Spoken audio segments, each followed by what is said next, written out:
Welcome to Skinner and Chalmers' Weekly Roast. Glad to be back in this dimension, listeners. Today, the Obi-Wan Kenobi spinoff Disney is too scared to make. Good mythical evening, you mythical members and delightful listeners. Before we start, I need to get something off my chest. Oh, Chalmers, my dearest Chalmers. Just look at this morning. We're recording right now. The sun is filtering through the blinds in that specific, jaunty way it only does after a temporal catastrophe has been narrowly averted. It's like the universe itself is breathing a sigh of relief. And I am too. I am breathing a sigh of pure, unadulterated joy. My sigh is one of pure, unadulterated exhaustion, Skinner. I time-traveled a year into a dying parallel universe, and all I got was this lousy sense of existential dread and a new neighbor who looks exactly like me, but with a slightly more optimistic glint in his eye. But my grumpy attitude aside, Skinner, I'm also so glad to be back. I mean, for me it was just 2 hours, but still, they felt like eternity. I'm glad to hear. And isn't it wonderful? Chalmers is a delight. He explained the entire horticultural history of the unlimited steam universe to me yesterday. Did you know they have sentient self-pruning rose bushes? And Skinner, oh Chalmers, you should have seen him. He and Chalmers were discussing the ethical implications of a burned soft roll and sentient toasters. There wasn't a single laser beam fired in anger. His therapeutic protocols are finally integrating. He's happy. We're all back together. Chief is in the garden, probably negotiating a peace treaty with the gnomes. Anna is probably doing something incredibly competent and terrifying somewhere at Overwatch HQ. But she's here. She's in our dimension. I suppose it's better than being atomized in a collapsing universe. The geology of that place was fascinating, though. Desert mountain structures that defied all known laws of physics. An invisible alpha wall. It's a shame it's all gone. Still, my rock collection has doubled, so that's a plus. And Chalmers does make an excellent cup of tea. He calls it Leaf Essence of the Forgotten Realm. It tastes faintly of ozone and regret. See? Every cloud has a silver, ozone-scented lining. It's a new beginning, Chalmers. A new era for Memfield. We're all together. The vortex is sealed, at least I hope. And we have a podcast to record. Life is a beautiful, chaotic tapestry. And I have the most wonderful co-host to weave it with. You're going to spill your coffee if you keep gesticulating like that. But you know what? That's okay. Seeing you this happy does fill my heart with pure joy. Oh, and for the record, I'm not weaving a tapestry. I'm simply trying to ensure the structural integrity of the loom doesn't collapse under the weight of your metaphors. A noble goal, a structural engineer of the soul. Now, are you ready? The world awaits our weekly roast. As ready as I'll ever be.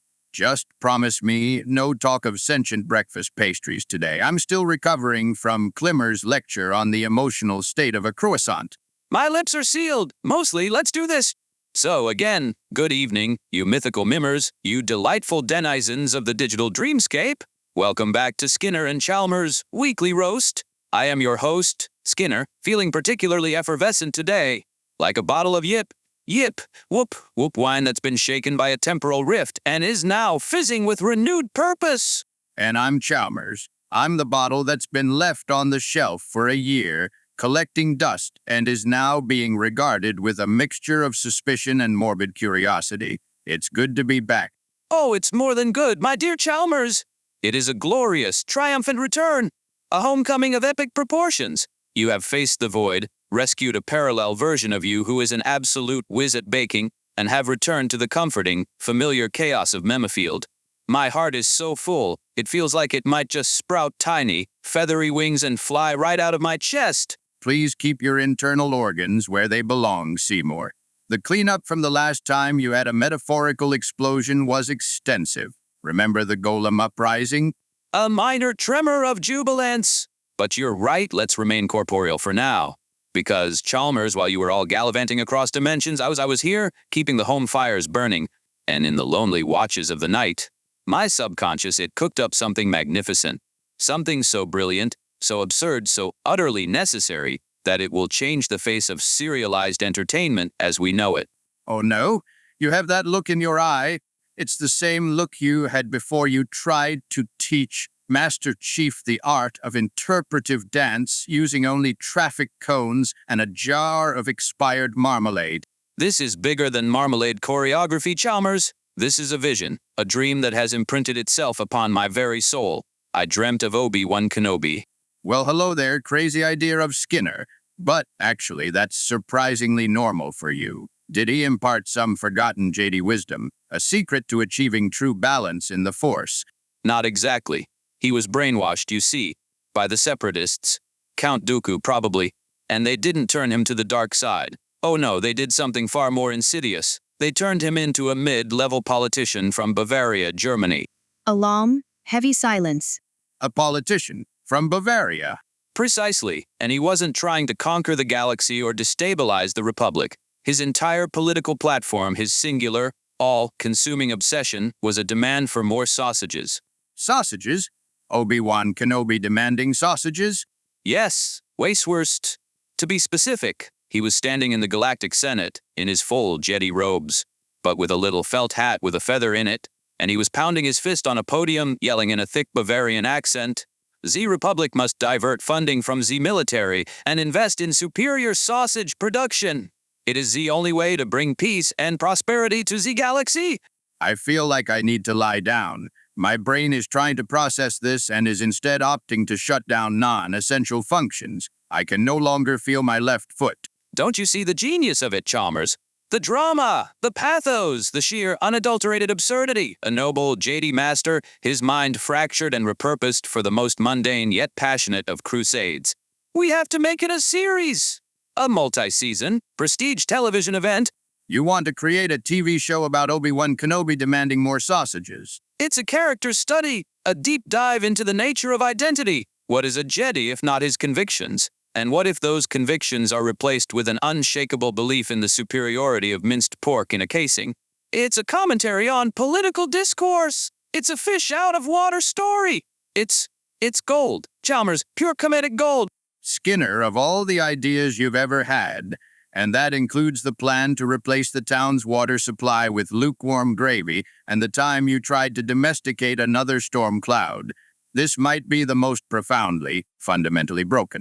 Broken like a cat bar. You think you have 2 flimsy little sticks, but you actually have 4. It's twice as good as you initially thought.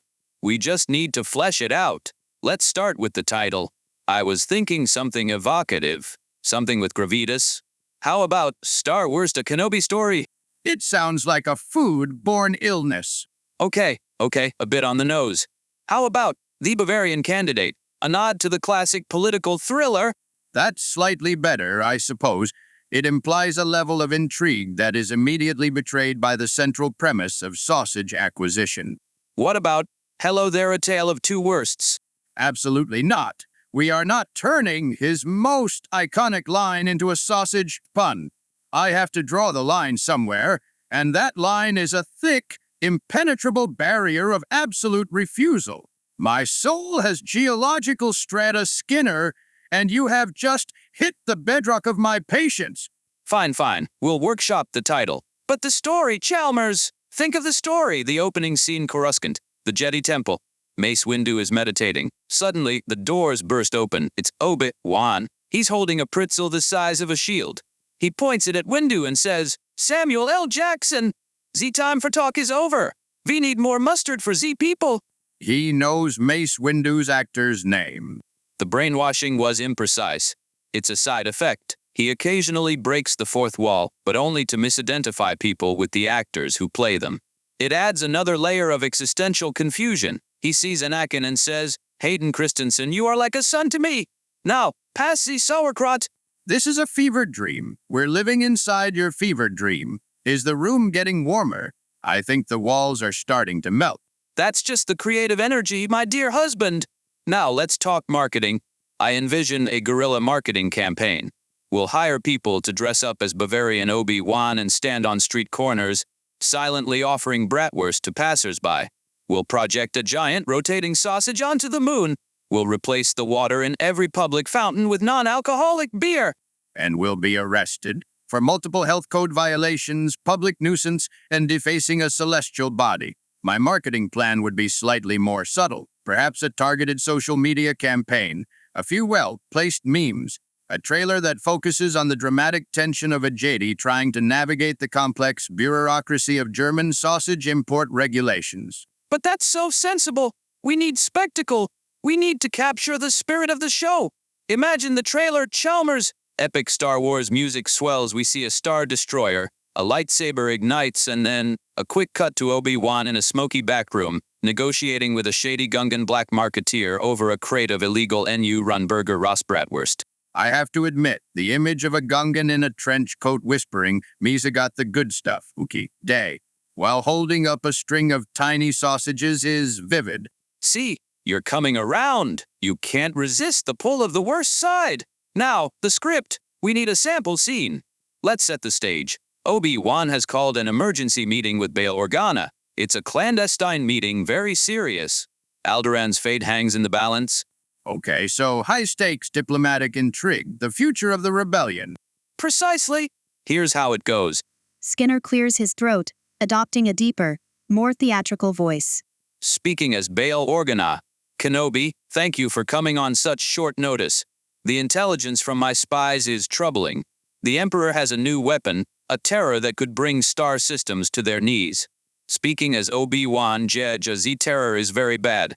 But Z-real terror Jimmy Smits' Z-quality of Z-sausage and Z-Senate commissary, it is an abomination. It is dry. It is flavorless. It tastes of failure. Speaking as Bail Organa, Obi-Wan, with all due respect, we're talking about a planet-killing super laser. Speaking as Obi-Wan, and I am talking about a soul-killing lunch. How can Z-senators be expected to make sound judgments for Z-galaxy on an empty stomach, or worse, a stomach filled with this processed Nerf loaf? We need authentic, Bavarian-grade Weisswurst, served mit sweet mustard and a fresh, doughy pretzel. It is the cornerstone of good governance. So his response to the Death Star is to complain about the catering. It's his priority. His programming has completely rewired his sense of proportion. He believes with every fiber of his being that all galactic conflict can be solved with a hearty, well-made sausage. Think of the character arc. At first, he's just a nuisance. But then, his strange obsession starts to, work. How? How can a sausage obsession possibly work? Well, imagine a tense standoff with Darth Vader. Vader is monologuing. The circle is now complete. When I left you, I was but the learner. Now I am the master. And Obi-Wan just stares at him, squints, and says, James Earl Jones, your helmet. It has Z-perfect acoustics for a yodel jaw. But more importantly, I sense great conflict in you. A conflict that can only be resolved by a perfectly grilled Thüringer Rostbratwurst. It will calm your tormented soul. He's confused. It throws him completely off his game. His whole dark, brooding persona is punctured by this utterly mundane and bizarre offer. He's prepared for a fight, not a picnic. It's the ultimate Jedi mind trick. He's not manipulating the weak-minded. He's befuddling the deeply evil with sheer, unrelenting hospitality. You're suggesting that Obi-Wan could have defeated the Empire with a well-timed barbecue. I mean, it's fitting coming from you. A galaxy-wide cookout. It's beautiful. It's the ultimate expression of peace and unity. The series finale could be Emperor Palpatine himself, reluctantly trying a sausage, his wrinkled face contorting, and then a single tear rolling down his cheek as he whispers, all these years, the attempt on my life. So much anger, when all I really needed was a little more mustard. This is sacrilege. This is a perversion of one of the greatest stories of our time. And yet, I can't stop thinking about it. How do we embed this into the lore? There has to be some way to make it plausible, in the loosest sense of the word. I'm so glad you asked. I've already thought about it. The planet Bavaria. It's a forgotten world in the Outer Rim known for its lush forests, rolling hills, and its sausage-obsessed populace. The separatists didn't just brainwash Obi-Wan, they implanted the consciousness of a famous Bavarian politician, a legendary figure known as Der Wurstmeister, directly into his brain. Der Wurstmeister?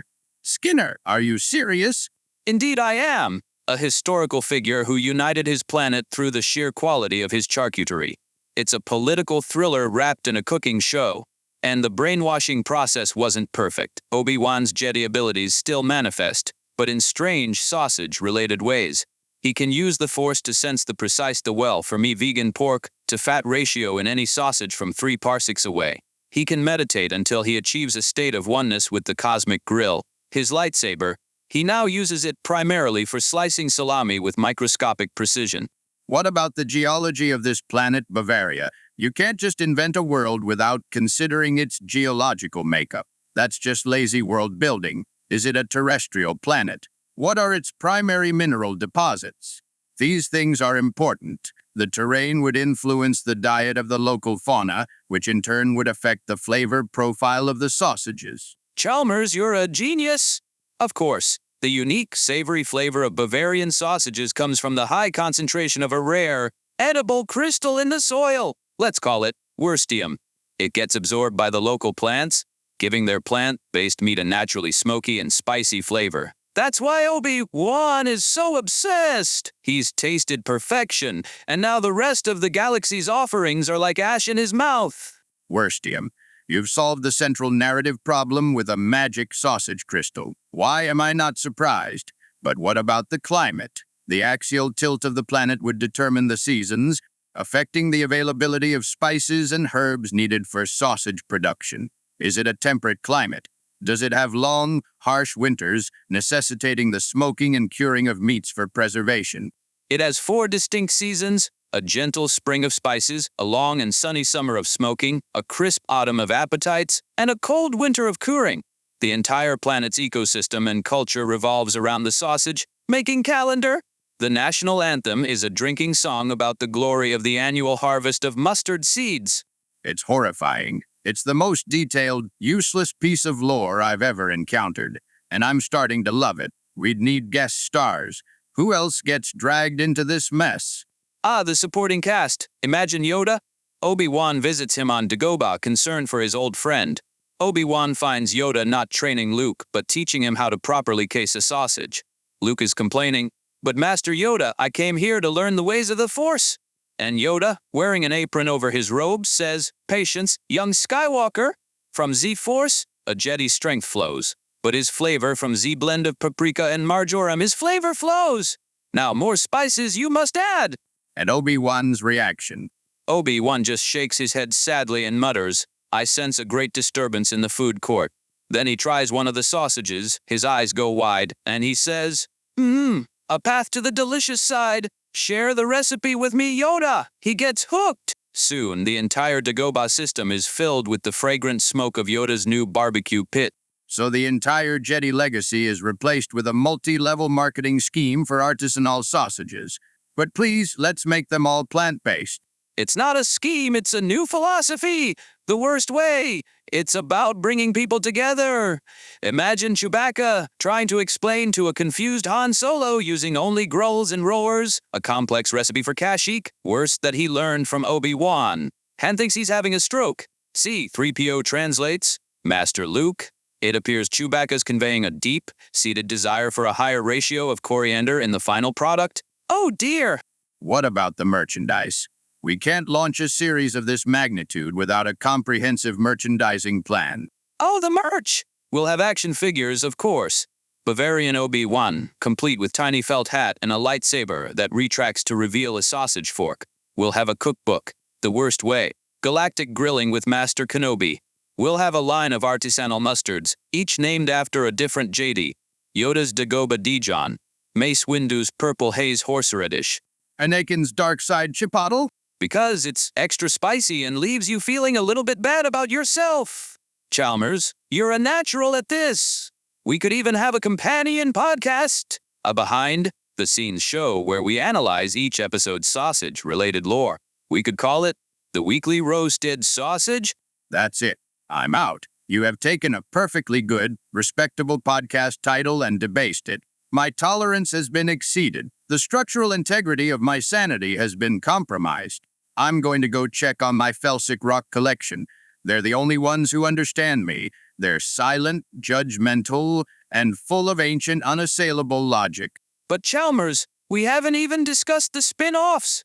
Boba Fett's Bratwurst Bounty, a show where he travels the galaxy, not capturing fugitives, but hunting down the rarest, most legendary sausages for Jabba the Hutt's private collection. Chalmers gets off his chair, walking in the living room. I can't hear you. I'm entering my soundproof chamber of geological serenity. The walls are lined with granite. It's very calming. What about a musical episode? A full-on-Broadway style number where the Galactic Senate sings a 7-part harmony about budget allocations for sauerkraut production. It could be called La Mise Bratwurst. Chalmers, are you listening? He's gone? Now he is in his rock state. Well, more for me then. I hum.